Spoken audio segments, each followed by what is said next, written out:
an Unspoiled Network podcast. This is Spoil Me, covering Elder Empire, C, Book 2 of Dawn and Darkness, chapters 13 and 14. In these chapters, we get to see Calder's encounter with the Aptasia, which is actually pretty uneventful.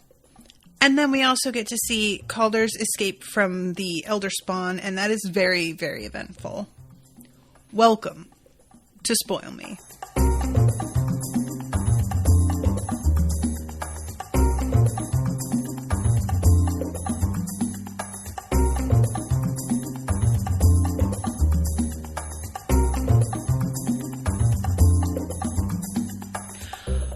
Welcome to the show, everyone. I am Natasha. Thank you very much to George, who was in the chat, for commissioning these episodes.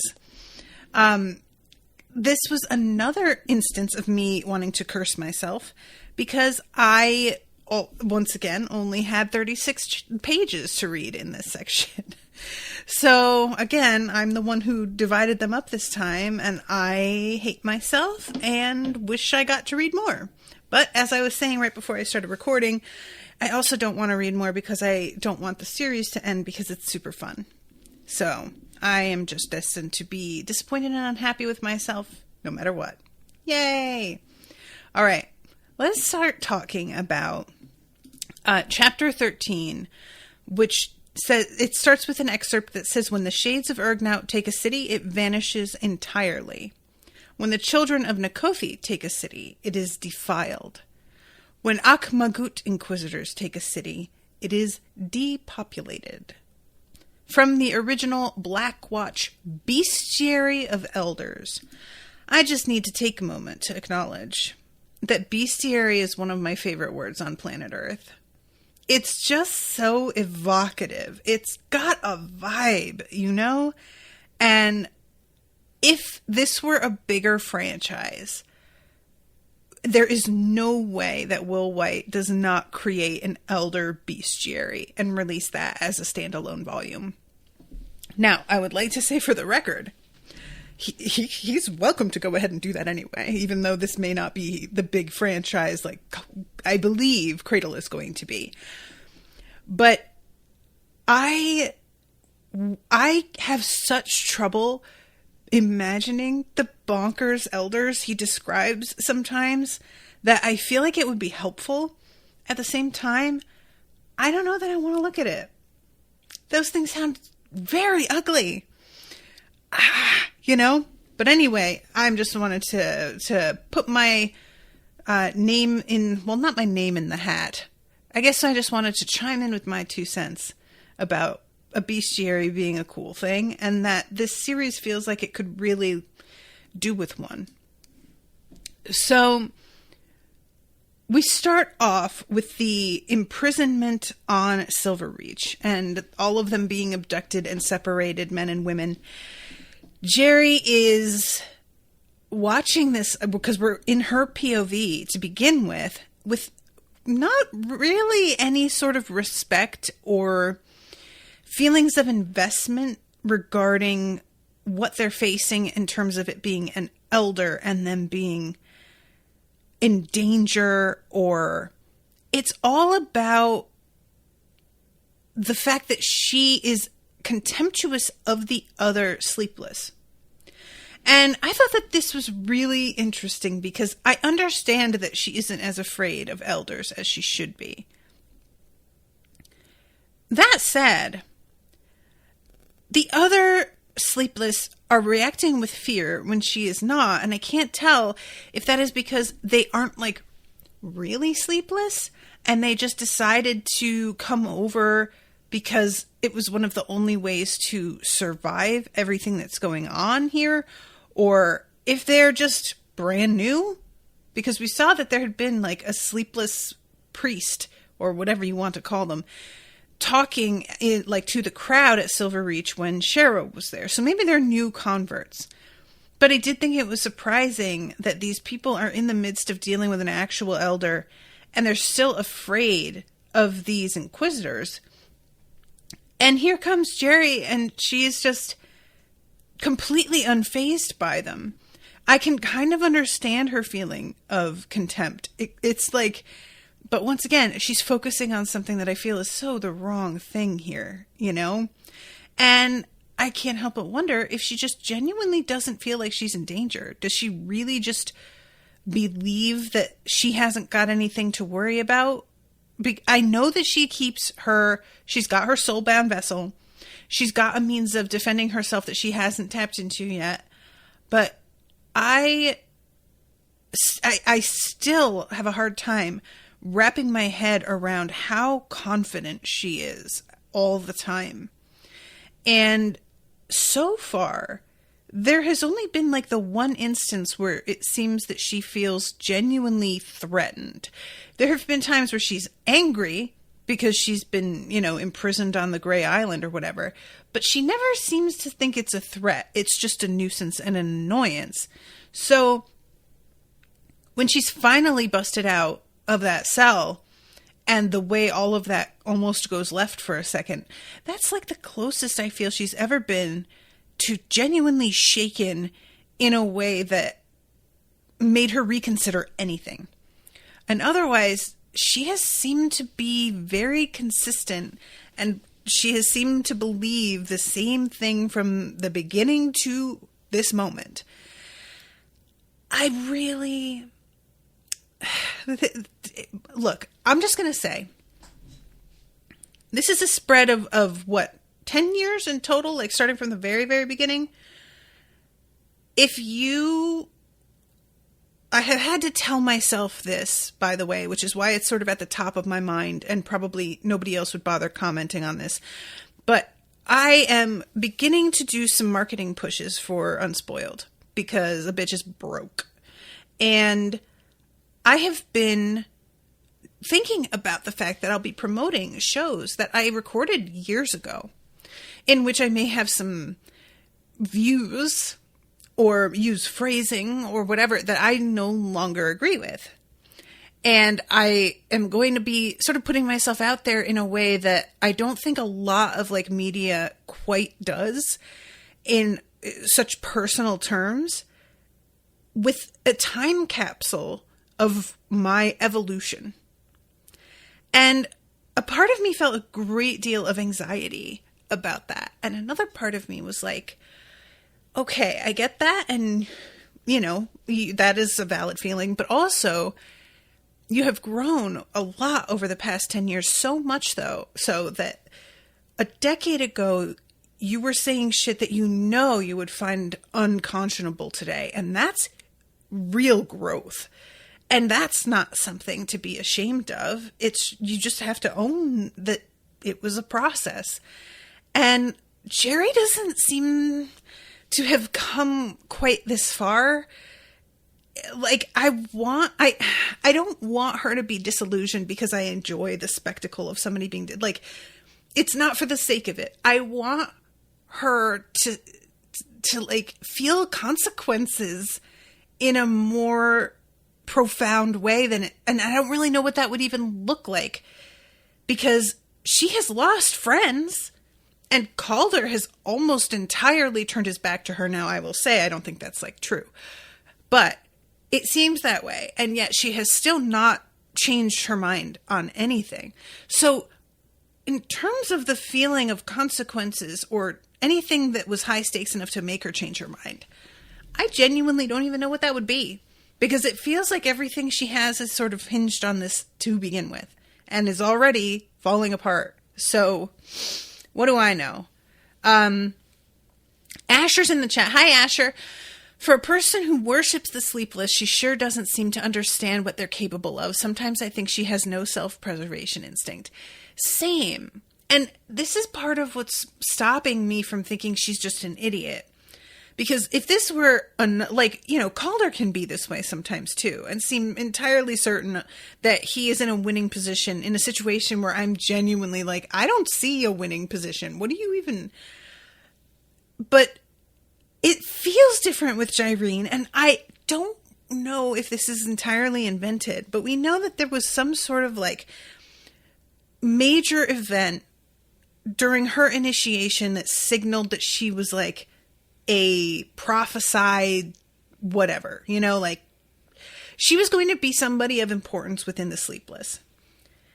And I'm wondering if that tie makes her think that she is untouchable, and in fact may actually make her untouchable, because I don't know. I'm acting like it would be a delusion on her part, and I don't know what any of this is with the Sleepless, so I can't, maybe it would be real. That's the only thing that I can sort of come up with as to how cavalier she can be during situations that would have other people vomiting.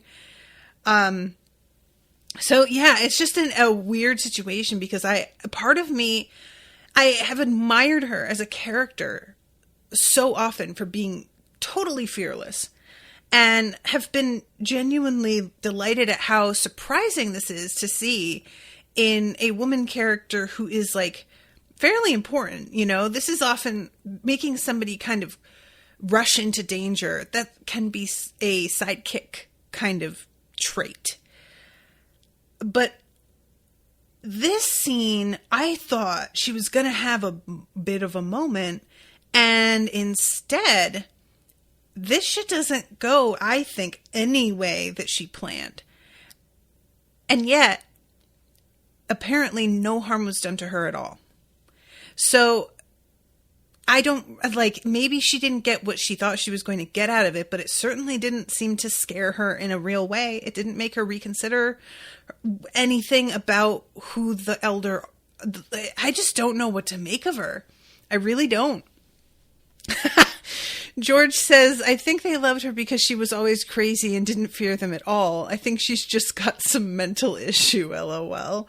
That is certainly possible. And when you say they loved her because she was always crazy and didn't fear them at all, are you saying the elders, the great elders, loved her for that, and that's why they like sort of tapped her? That would be really funny, actually, if the elders were just like, oh my God, all of you just cringe and fall away when we try and communicate. And this bitch is the only one that's like broken enough in whatever way to not do that. And we can't carry on a conversation if you keep running. So I guess this is the one we're going to use to talk to you. Why not? That makes as much sense as anything. So anyway, they have been dragged into this house, like I said, by the people of Silverreach, these like acolytes, and they are separated, men and women. But the first, Mr. Villette is killed. This is a really interesting moment to me because nobody was really sure what he was going to do here. Jyrene is watching the situation from a distance. Again, like this isn't even happening to her. She says that she's not impressed with him because they don't even try to persuade the prisoners to their cause. It would be hard to do, she had to admit, given that they were taking prisoners, but she wouldn't have made that mistake. She would have greeted any newcomers warmly, like guests, showing them that there was nothing to be afraid of. Then again, there was something to be afraid of. But again, she says that there was something to be afraid of. The very next paragraph is all of these spider inquisitors coming in and her not backing up a step. And so it's like she admits it, but doesn't want to show it or doesn't actually feel it. I'm acting like she feels fear and holds it down. It doesn't even seem like that. It just seems like she genuinely is unworried. So the Inquisitors begin to encircle Mr. Villette, the reminder guy from the Black Watch who was meant to be investigating all of this. And Jerry is watching like, this guy's handling himself. He didn't shy away. He is just standing straight and waiting to see what they're going to do. And she even thinks the acolytes could learn something from this guy. And he pulls an awakened nail out of one pocket. And the Inquisitors begin to kind of respond to that with excitement. And if he responded quickly enough, he may have been able to use it as a weapon to get out of this kind of net he's put himself in. But unfortunately, he is not fast enough. A spider leg slashes out, cuts him. Another one grabs him under the shoulders. In one scuttling motion, they were gone, the door slamming shut behind them. And I say he's dead because obviously one of the dudes from the Sleepless says, "May his soul fly free," which implies they know good and damn well this man is not making it out. But also, nobody has seemed to ever make it out, based on what we hear from somebody very special. A certain gentleman named Duster. But anyway. He says, "We must come to a closer understanding of our elder neighbors. If we could communicate, we could have saved that poor man. Alas." He wasn't a member of the main cabal, the leadership of the cult, but he apparently had command of the other acolytes. If Jerry got the chance, she would see that he was demoted to feed the worms of Cathanikar. Jerry? What? Why are you so mad at him? Is it just because at least all of them are abducting us because they have a genuine belief and this guy doesn't even have that? Is that what she's saying? Because the other people are still doing the thing. Like, she just got so aggressive there. So Calder has a moment of just genuinely starting to freak out in a way that she gets concerned about for a moment because he sees her being separated from him and put into a different room. And she is looking around at the Sleepless as they shove him through the door and thinks, how dare they treat us like this? We will rule them all someday. Again, Jerry, whoa, girl. Those were actual Sleepless members. The other guy, I thought it was like just because of the position he held and the lack of faith. These people are actual believers, evidently. And you are like, we are going to rule over them all one day. This bitch is either she has changed some of the way that she thinks of what she'd do with her power, because it doesn't feel like she's this power hungry in the present sequences, or she was just particularly angry in that moment and a thought leaked out that isn't something she would normally allow herself to think, which I can completely understand. I think all of us have moments where somebody makes us particularly angry and we think something in response to that makes us wince because we're like, yikes. That said, she does not wince at herself either. So she forces a smile, reminding Calder she's still all right. They get shoved in, and this Sleepless man comes up to try and tie her hands and feet together. And she steps up to him and says, "If you touch me again, I will burn you from the inside." And taps her soulbound vessel so that it blinks green and he gets the picture. And when he backs away, one of the women says, "What did you say to him?" And Jerry says, "You have to know how to talk to these people. And to do that, you have to know a little about the elders." This bitch is DMing these people on Facebook talking about a very exciting opportunity. And I am not interested. Jerry, you have got to get a hold of yourself. And what fucking kills me is that it works because we see them come in and interrupt a ceremony that Andel recognizes as like an initiation into the Sleepless. And these women apparently got converted. They're being held prisoner by this being. And they get converted. Oh my God, the Stockholm Syndrome. I don't even know. Bitches, what are you doing?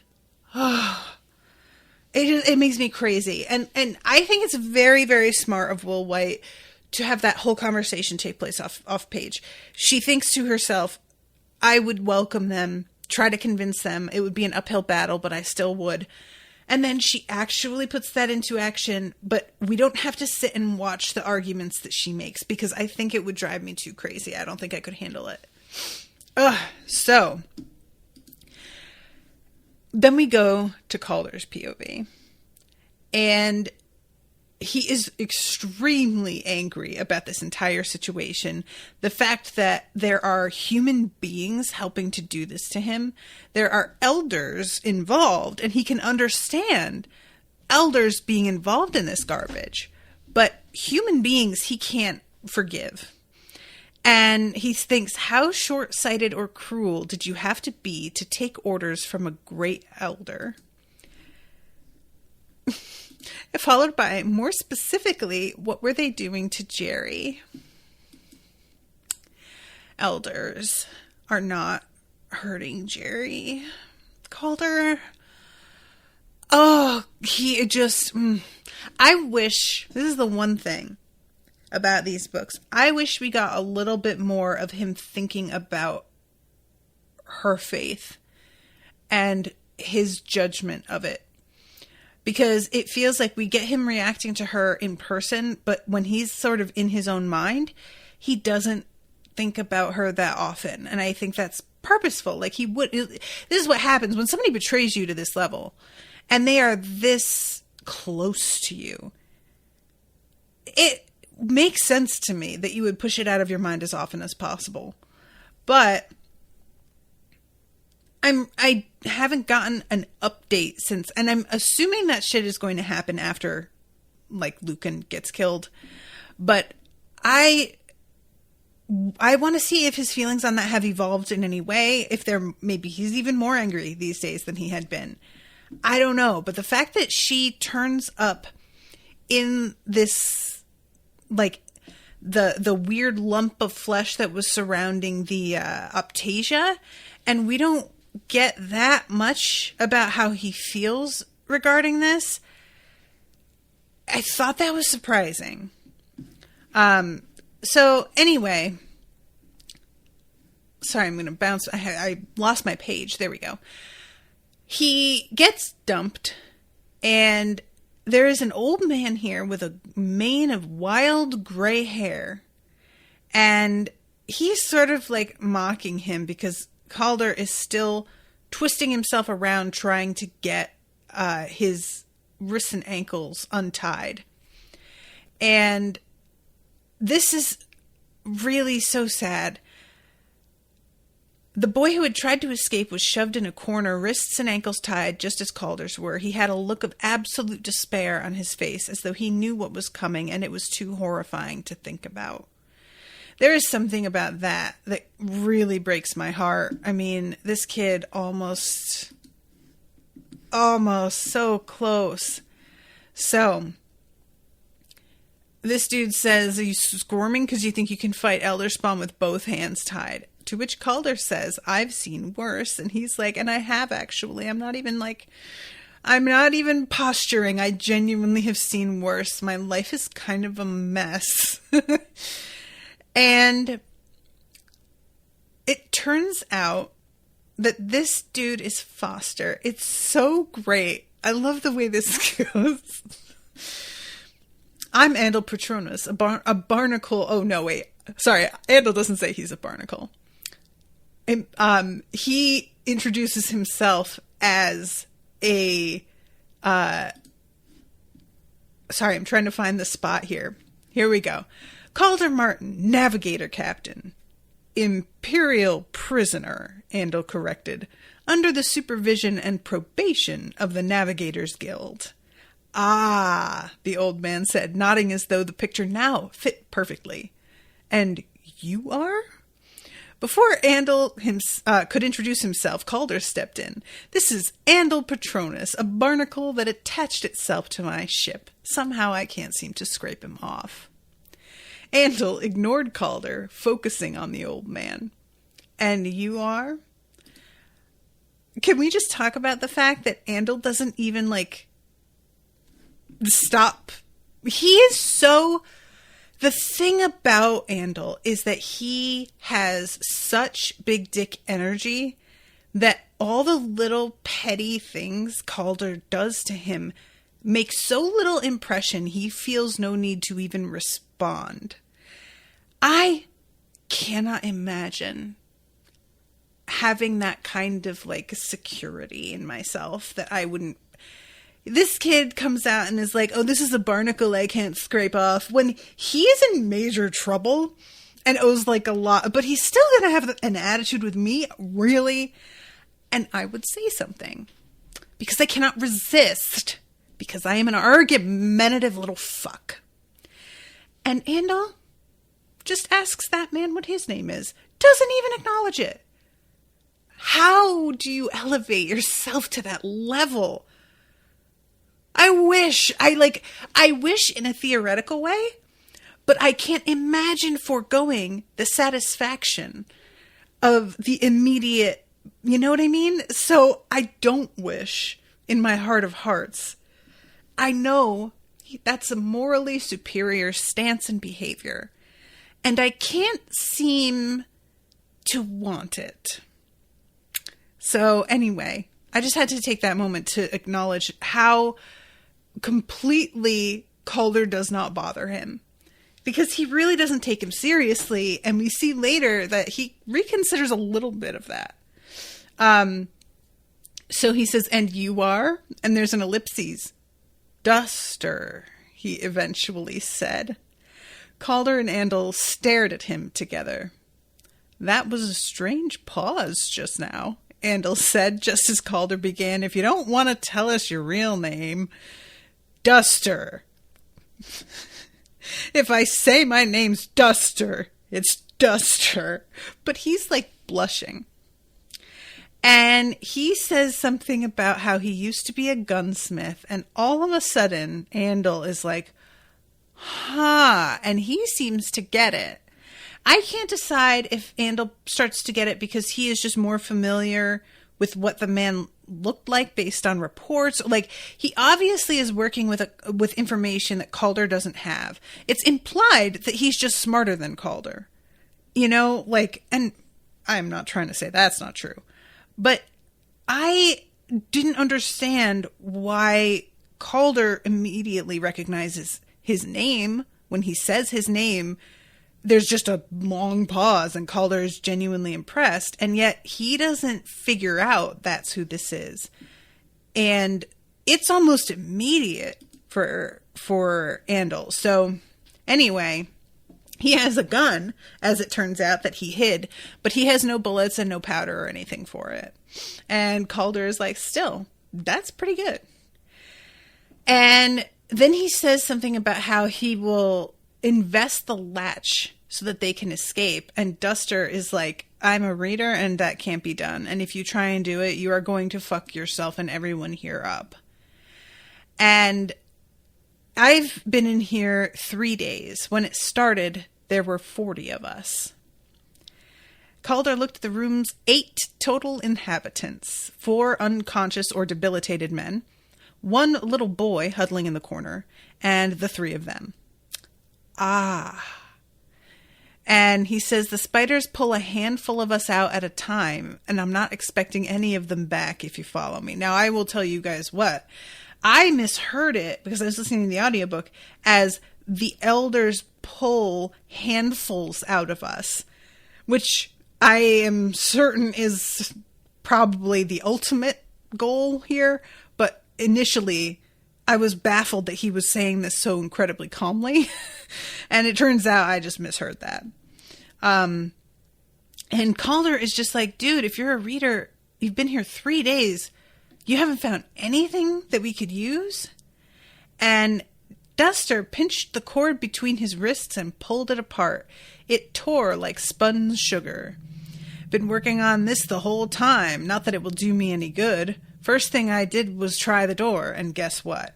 So he gets the ties off, which is pretty dope. The way how, like, as he says, he's been trying it for a couple days. So it's not an immediate easy thing, but still. And Duster says that he isn't actually that worried about getting taken by them. Not because he doesn't think it's going to happen, but because he has sort of made his peace with the situation that he's in. And he says some things, well, not everybody fears dying quite so much as they maybe should. And he's talking about himself, which I particularly enjoy those sorts of comments when it's obviously self-directed. It feels like it's, mostly used as a passive-aggressive way of telling somebody who's standing in front of you what you think without actually saying it to them.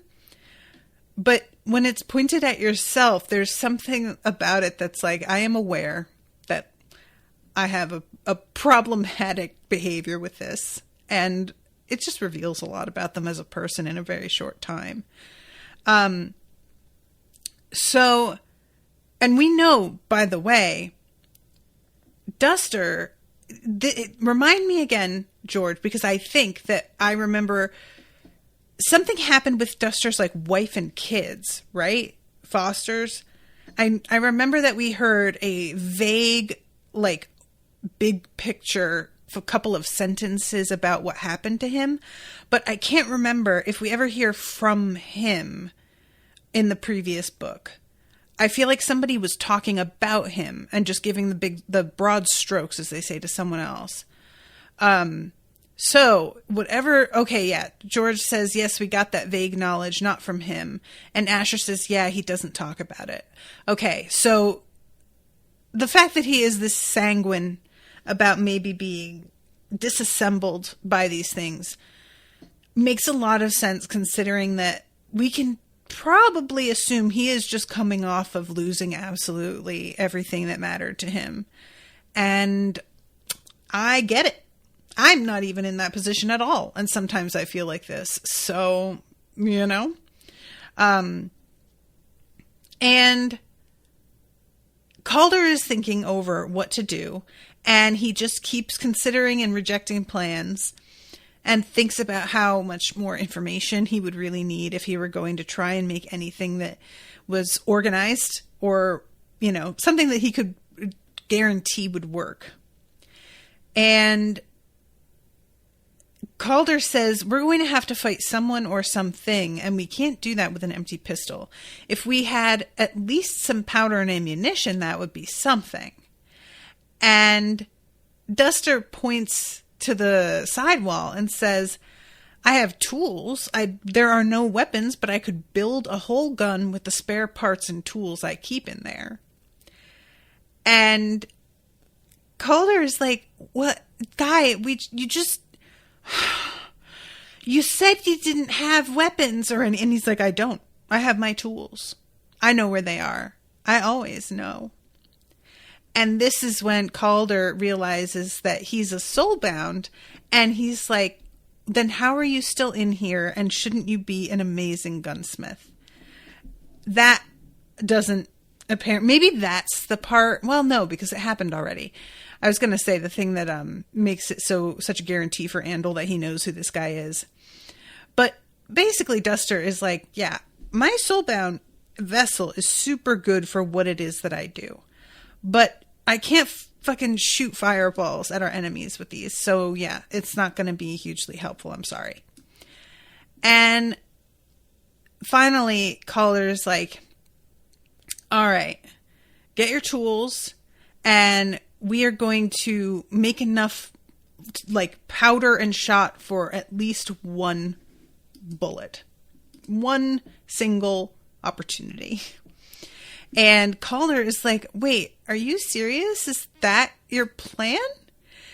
And he says, I wouldn't consider planning my strongest suit, but my plans have worked so far.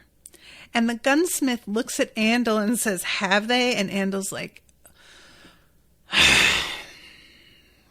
yeah. That got me a lot. Just so begrudging. Yes, they've worked. So irritated. So Andel hands over his gun to Duster, and they get to work. And then we go to Andel's POV. And this is where we get a bit of like a Will White special, because when there is about to be a fight and the POV switches to a side character. We are about to watch our main absolutely fuck everybody up. He always jumps into a different POV so that we don't have the person fighting being so badass in their own mind that it feels almost like they're bragging. We get to see from an outside perspective not only how badass they are, but also that these people did not take them seriously or thought a certain thing of them that turned out to be wrong. Like with Lyndon, we often are shown perspectives from people who are terrified of him and think that he wants to murder everyone in the room. And then they end with, he was an amazing fighter who left everyone alive, which would actually be a lot harder than it would be to kill them. This is one where it starts off with Andel. He's not exactly contemptuous of Calder. I feel like that's too strong a word, but it's teetering on that edge a little bit. So he's sort of like observing what Duster is doing, and we don't get a direct name from him, but he is well aware of who this guy actually is. Duster has made something that will make a flash and a loud bang, might get a fire if we're lucky. That's all we need, Calder said, and at that moment the door burst inward. And I really enjoy the way this goes because Andel has a very particular image in his head of how this is going to go. And I love the way that this is written because I think that when you have been doing something a long time, when you're older and you have a noob come in, sometimes it can be like, oh, sweet summer child. But sometimes you have gotten yourself into a bit of a rut, handling everything the same way. And here comes somebody young who hasn't been boxed in by that yet. And they will do something that for a minute you think is like against the rules, and then have to back up and go, oh, wow. No, you're just really good at this. Okay. Wow, I need to go think about some things. So, he's thinking, Calder's going to strike. The two of them are going to jump out while he sort of ducks back. Then the three of them will overpower one of the cultists, taking the man's weapon away, turning it against the rest. He was so convinced of this version of events, so absolutely swallowed by his vision, that he almost didn't notice when the reality played out differently. Calder struck with the cutlass once, and an Inquisitor's head slid off. Twice, and a crack appeared in the exoskeleton of the second. Though their heads held most of their eyes, they had at least a few sets covering every angle, and both creatures struck at Calder as though they could see perfectly well, even the headless one. But the young navigator slid to the side, out of the doorway, and his blade flashed twice more. Chunks of elder flesh fell to the floor in pools of inky purple blood, and the Inquisitors collapsed. Then red blood sprayed against the walls. One robed body fell down, 2, 3, and Calder lowered his cutlass. His chest heaved as he panted, though Andel still heard nothing over the ringing in his ears. Calder said something, gestured to the dropped weapons, and then jogged away down the hall. Before this moment, Andel hadn't realized that he'd never seen Calder fight. Calder had mentioned something about his mother training him as a duelist, but Andel had taken it as a joke. He looked at Duster, whose mouth was slightly open, as though he couldn't figure out what to say.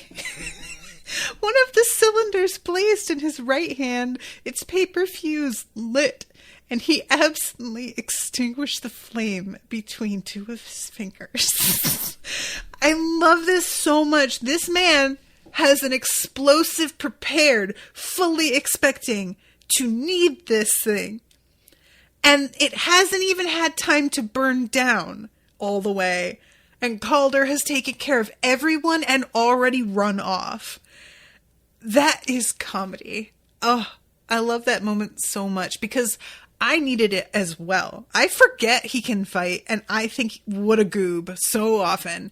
That does not mean he's not a goob, but it reminds me that he is bringing something to the table at times where I am kind of like, yeah, why are you here, Calder? I know you're a good reader, but to a degree that feels like an accident, you know? Not something that he's necessarily earned. But, okay. They run out and follow him, and this is when Andel gets to the door where the women are being kept. And we have this really interesting moment. He saw 5 women just as he'd expected, but not in the way he'd expected them. Jyrene knelt before them, arms spread. They crouched on the floor before her, nodding or weeping or both, and a strange green light filled the room like a dying quick lamp. Jyrene's head snapped around at the sound of the door opening, the light cutting off and her last words unfinished. Of course, he'd caught none of it, but Andel would have given 100 silver marks to hear exactly what those words had been. Maybe being in the headquarters of an elder cult had gotten to him, but the sight before him looked exactly like the early stages of an initiation dedicated to elder worship. He'd seen scenes like this before in the Luminian Order. Usually, he'd kick the door down at about this point in the ritual, after which the room devolved into utter chaos.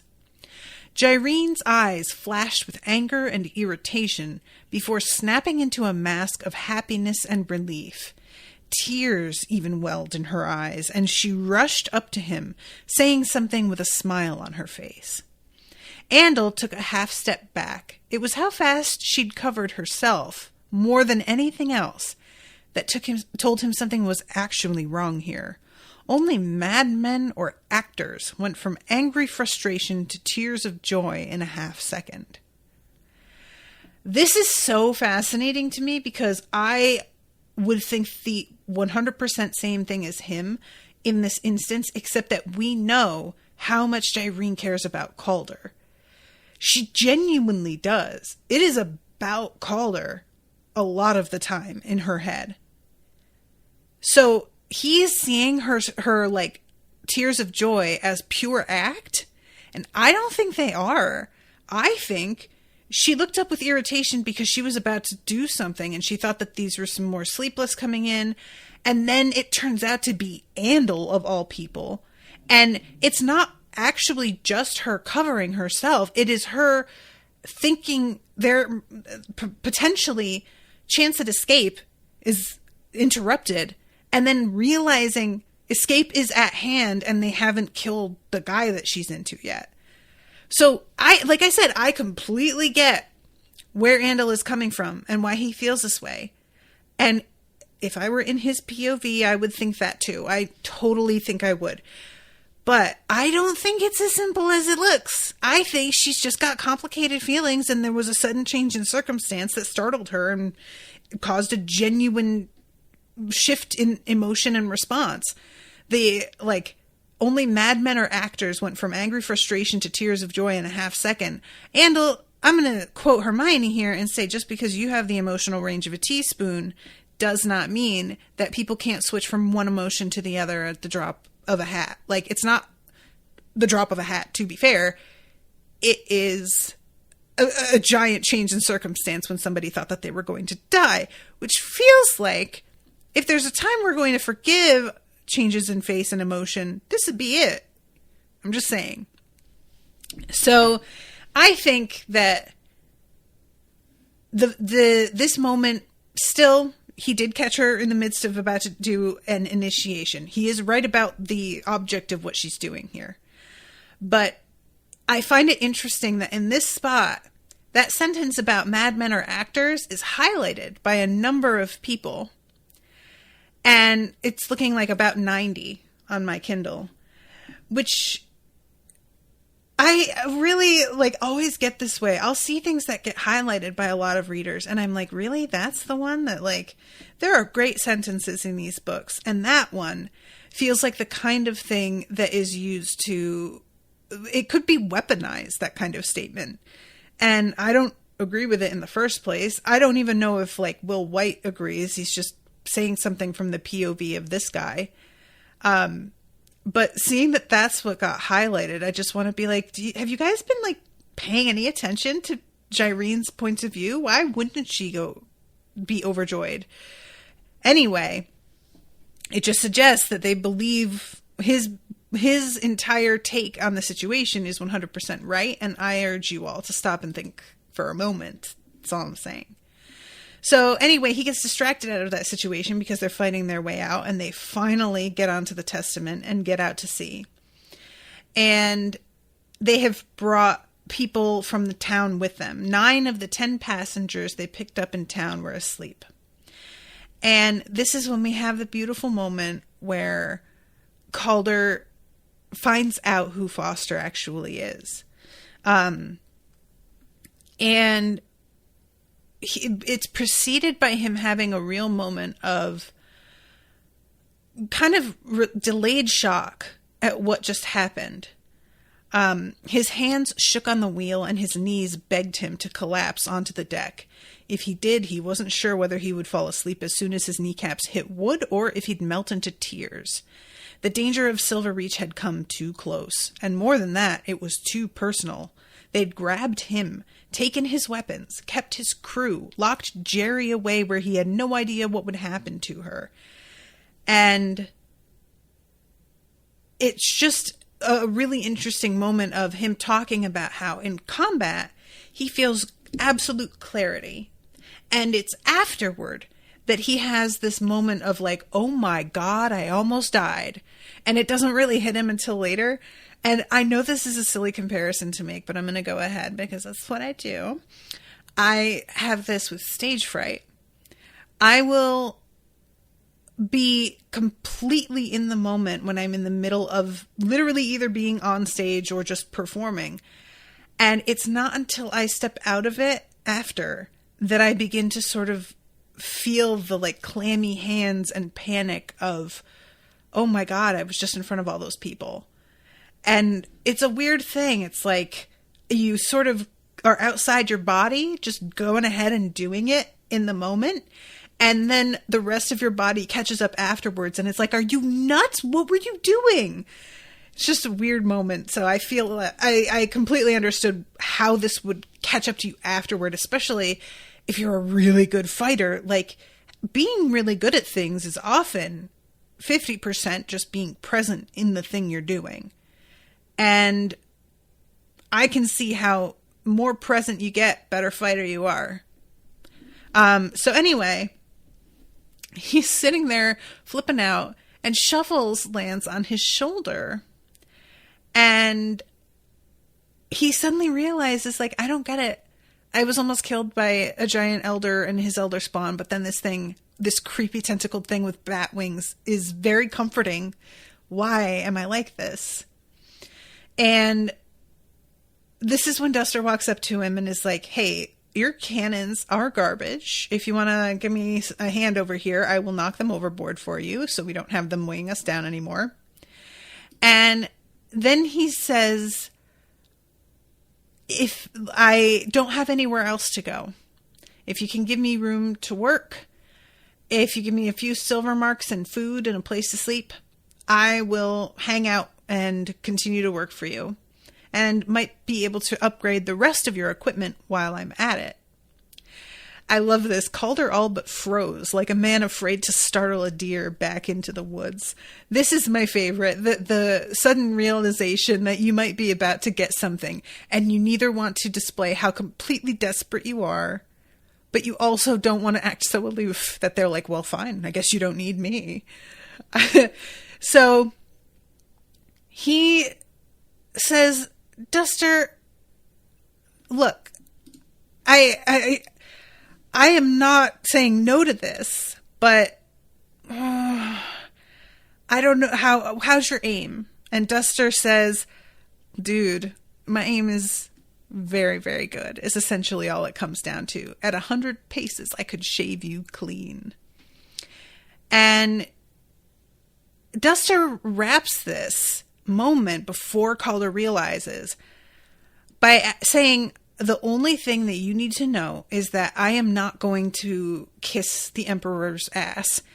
You are going to hear some shit from me that is like low-key treasonous. And if you aren't going to be cool with that, then this isn't going to work out. And Calder is like, yeah, you're talking to the right man, because let's just say, don't get down with the Emperor either. And he says, essentially, if I if were it in my power, he says, I'd see him stripped naked and quartered in the heart of the capital at dawn tomorrow, and I'd take a saw to him with a smile on my face. Man, there is something about that with a smile on my face that really takes it to a different level. You could have said all that and just ended it there, and I'd have been like, that's a threat. But you put with a smile on my face at the end of it, and I just stop and go, wow, it's like that. And he says, you can't tell people where I'm from, though, because I'm from the capital. And at first, Calder tries to make a joke like, yeah, so is almost everybody. And then he says, where I was a gunsmith, name of Dalton Foster. Calder suddenly knew how his ship felt, snapped to a halt by the unbreakable grasp of the Liathethon's chains.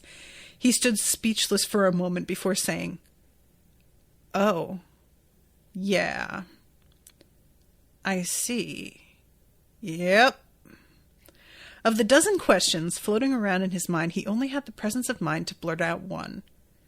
Are you sure you want to work for me? And I love that so much. Initially it was, I don't want to scare this deer away. And now it's, I'm gonna sort of usher this deer out of the yard because this deer deserves better. So then I can't believe how far I am into this before getting to chapter 14, but this was a much more action heavy and more interesting chapter to me overall. Because most of what comes in this next chapter is them finding out about McKenny Maxius, Calder getting briefed on the crack in the sky and the way that they've decided to handle it when talking to the populace because they need to hear from someone in authority. They're freaking out because the sky is fucking cracked. And he's looking at this speech, and at first he makes a crack about how the emperor didn't use notes. And I really liked that Geraldus is like, he did. You just didn't see them, but it's not like he'd never used them. There's something very humanizing about that moment. And I don't know if she was just doing that to get him to agree to use the fucking notes because she knew he would be tempted to say whatever he feels like, or if this is a genuine thing. And she's like, no, the emperor was also just a person in some ways. So they're bringing him outside, and Cheska meets up with them and says, oh, you didn't let me write a speech. And Maxius says, you weren't even invited. Thought I'd pop in and give our new steward some advice. She made sure she had his attention before continuing. Lose the script. Look confident. Tell them you'll solve it. And it turns out, whether or not hers was the right thing to do, I think it was, but whether or not it was, it is what he decides to do. So he comes out, greets people, and he says, you may have noticed a new addition to the capital skyline, which is his inevitable try at a joke in the midst of a moment of either chaos or grief. And what he does is really interesting. Instead of saying there's nothing wrong or it's not a problem in general, he says it is a problem, but we have dealt with a lot of problems that you have never even known about because you were protected so far ahead of time that you didn't have a chance to notice, and it was already taken care of. This is unfortunately something that you can see and know is there. That does not change that we are already working on it and have been. And it is a problem, but not for you. And he thinks to himself about how he's putting himself between the people and the elders in his mind. Genuinely is like, I am at the front of the vanguard going up against them. And when they come after us, they'll be coming after me. When I tell you not to worry, I'm not telling you there's no problem to be worried about. I'm telling you there are people handling it. That was the job the emperor should have done before he lost sight of the value of a human life. And that is really interesting because I've said before how conflicted I have felt about the idea that Calder even wants to be emperor. And this felt like a moment of at least a sort of vague thesis on why he wants to be. It's all felt very much like, I want to take the emperor down because he did what he did to my father, and assembling the crew that he did based on the way those people felt about the emperor makes sense. But then you get to a point where the emperor is gone, and now you're trying to put yourself in his place. That's a very different intent. That's all, that everything about your motivations is changing to me at that point. So he goes back in and he is talking to Teach about it. She says that he should have stuck to the script, and he's like, whatever. And they get interrupted by somebody coming in to tell them about Mackendy Maxius. And what I think is so funny here is that we know it was like a freak accident due to somebody correctly predicting that Shara was not going to be able to control herself. But what it looks like is too many coincidences in a row. And the problem is that as much as it looks like too many coincidences in a row from Calder's perspective, and I know that it isn't as connected, I want to be like, oh, I get why he thinks that, but it's not true. But then he has to take a step back and say, the elders have arranged things like this. And all of a sudden I have to stop and go, oh my fucking God, they did. At first I'm just like, Calder, you are a little bit too paranoid. I admire that, but you're not right. And then he points out the thing I keep trying to forget, which is that the elders are unknowable beings working on their own private game. And now I have to go, maybe all of this is being completely handled. At which point I'm just like, if you can do this much, why aren't you already just ruling the world again? But regardless, him and Jyrene Teach, they have this like back and forth about what this really means. And then he is talking about, Maya comes in and they have a little bit of a moment because Teach later on busts down a wall and traps Maya, exposes Maya as listening in on their conversation, spying, I guess is the word they would probably use. But every time that Calder has gotten to talk to Maya, it really feels like he believes that she doesn't necessarily feel the same doubt about the emperor that everybody else has, but she has a very clear moral center. And Teach is assuming that Maya, being a consultant, means that she is on the opposite side. And doesn't trust Calder's judgment on the fact that Maya is with them. And Teach, reminder, she knows Maya. It's not like she isn't taking his word about somebody who is a stranger. Maya was assigned to guard the emperor and was extremely not only well-trained, but literally fashioned to be good at that.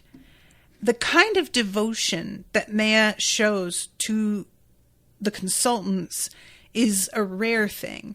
So it really makes a lot of sense that Teach, knowing Maya, would be like, I don't think she's abandoning her people and what she believes for you, guy. But, you know, she has a little bit of a limited view, I'm beginning to understand, about Teach. She's got a very black and white, most of the time gray, very occasionally sort of way of looking at things in terms of what needs to be done, not necessarily morally speaking, but I just think that she's perhaps a bit limited by that. So Bliss comes in and is talking to Calder about the fact that they have managed to clear all of the flesh off of the Optasia. And based on what they have looked into, it is unharmed, still usable. And Calder starts thinking to himself, interesting, they want me to use it. I will definitely be coming up against this thing. I haven't even seen it yet, though. I want to see it. He gets changed and goes and brings Andel and Foster with him, who both are like, why are we here? And he doesn't have a great answer. He basically just says, I want to go and be myself, and having you guys with me will help that happen. Which, I don't know, like, it feels almost like Will White lampshading the fact that these particular guys happen to be with him in this moment, and no, like, acknowledging maybe there's not a great reason for it, but it's fine. Just let it happen. But anyway, they get inside and Calder has to stop Foster from going forward and reading it. And Foster is like, how are you supposed to use it if you're not going to read it? And Calder says, if you read it, you activate it. And if there is still a problem, it would pass to you. So Calder stands and stares at it. And this lasts 10 full minutes. And he realizes, if I can't read it and I'm not going to use it, why am I here? What am I going to do? I found this really funny. The idea that he like walked in and just kind of went, I guess I'll just look and see what I can tell by looking. And eventually they're like, what could happen? What's the worst thing that could happen? He says, I could go insane and die, or it works perfectly, but I don't know how to use it. So I end up cursing an Jyrene orphanage and everyone inside it dies.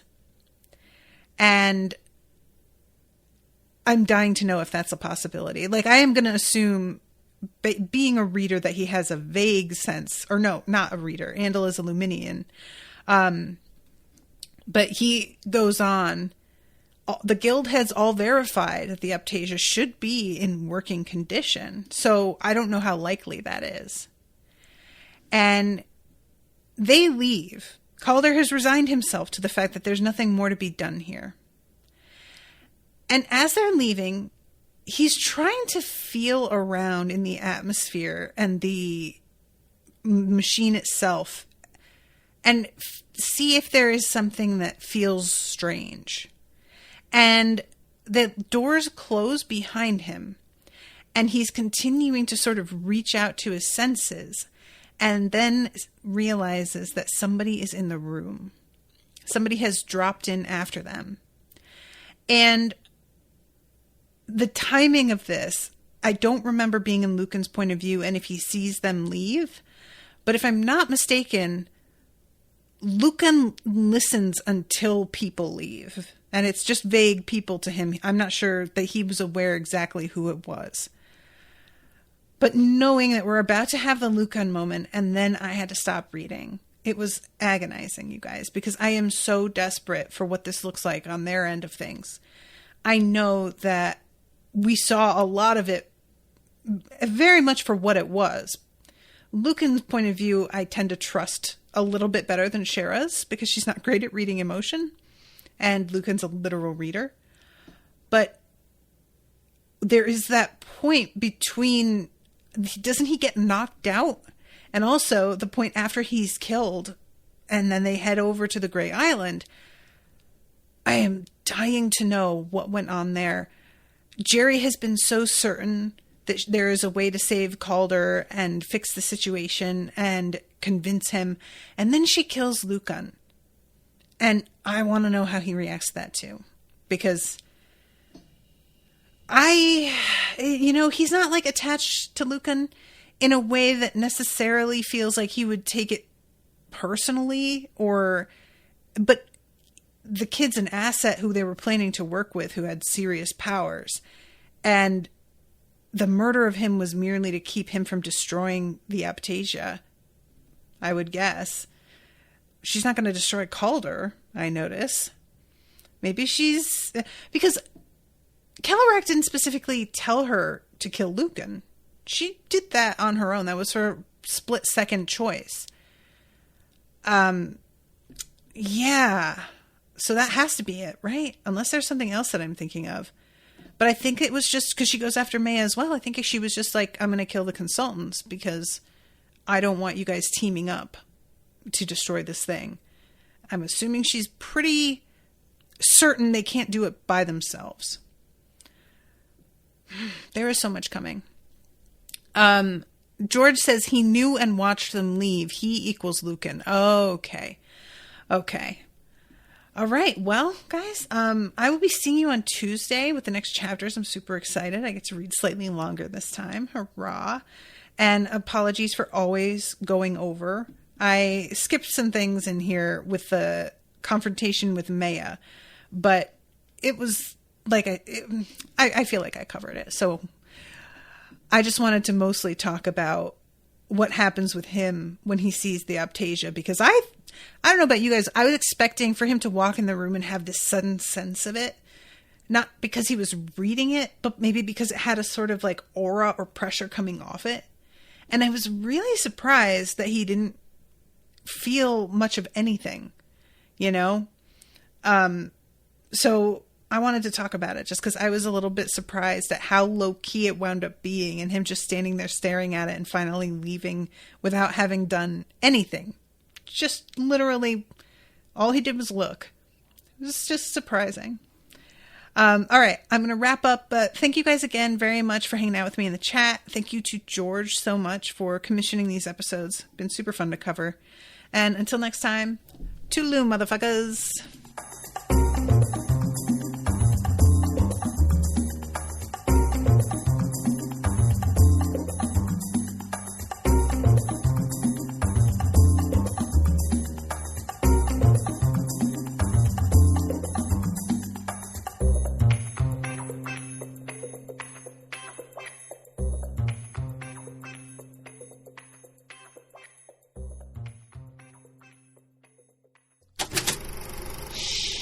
That was an Unspoiled Network podcast.